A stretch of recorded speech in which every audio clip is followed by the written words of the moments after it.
Tumakas na tayo, takasan na natin ang mundo. Magtago papalayo sa mas tahimik at payapang mundo. Umubulong ang hanging amihan at huni ng ibon. Dumudulog at tinatawag na tayo ng bundok.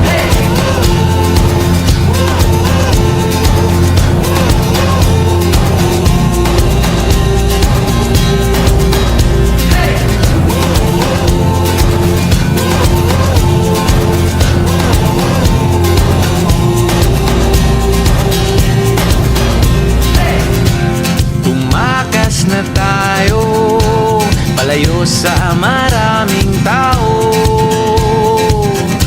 Lumiwalay at magtago sa maingay at malabong mundo. Bumubulong ang hanging habagat at hampas ng alon.